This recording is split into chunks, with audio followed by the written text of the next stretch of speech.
విశాఖను knowledge hub, tourism hub గా తీర్చిదిద్దుతామన్నారు AP CM Chandrababu. విశాఖకు త్వరలో మెట్రో రైలు వస్తోందన్నారు. త్వరలో రైల్వే జోన్ కు ప్రధాని మోదీ శంకుస్థాపన చేయనున్నట్టు తెలిపారు.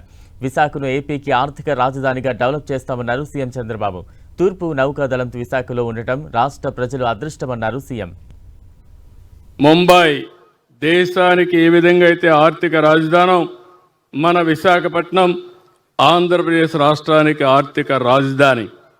రాబోయే రోజుల్లో విశాఖపట్నం ఒక మేటైన నగరంగా తయారవుతుంది. దాంట్లో ఎవ్వరికీ అనుమానం అవసరం లేదని చెప్పి కూడా నేను మీకు తెలియజేస్తున్నా. ఒక ఫైనాన్షియల్ క్యాపిటల్గానే కాదు, ఒక నాలెడ్జ్ హబ్గా తయారై టూరిజం క్యాపిటల్గా విశాఖపట్నాన్ని మనం తయారు చేసుకుంటాం. పోర్ట్లు ఉన్నాయి, ఎయిర్పోర్ట్ వస్తూ ఉంది. ఇప్పటికే మీరు చూస్తే విశాఖపట్నంలో అతిపెద్ద పోర్టు విశాఖపట్నం ఉంది. పక్కనే గంగవరం పోర్ట్ ఉంది. ఇంకొక సంవత్సరంలో భోగాపురం ఎయిర్పోర్ట్ వస్తుంది. అదే కాకుండా మెట్రో కూడా ప్రారంభిస్తాం. ఇవన్నీ చేసుకోగలిగితే రాష్ట్రాన్ని ఒక మ్యారిటైమ్ గేట్వేగా తయారు చేయడానికి అన్ని అవకాశాలు ఉన్నాయి.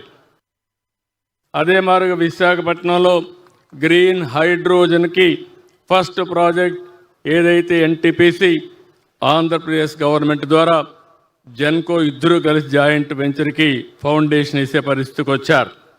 ఇదే మాదిరిగా గోదావరి నీళ్లు కూడా ఈ సంవత్సరం అనకాపల్లికి వస్తాయి. రాబోయే సంవత్సరం విశాఖపట్నానికి తీసుకొస్తామని చెప్పి కూడా నేను మీకు తెలియజేస్తున్నాను. ఈరోజు ఈ విశాఖపట్నాన్ని ఒక నాలెడ్జ్ సిటీగా తయారు చేయడానికి ఈ ప్రభుత్వం కట్టుబడి ఉన్నాం. దేశం ఆర్థికంగా స్ట్రాంగ్గా ఉంటేనే సరిపోదు, డిఫెన్స్ పరంగా కూడా మనం స్ట్రాంగ్గా ఉండాల్సిన అవసరం ఉంది. అలాంటి డిఫెన్స్లో సమర్థవంతంగా ఉండడానికి నేవీ చేస్తున్న కృషి అసామాన్యం. వారిని ఈరోజు మనం చూస్తే, మన నేవీని చూస్తే వేరే వాళ్ళు భయపడే విధంగా మన వాళ్ళు పనిచేయగలుగుతున్నారు.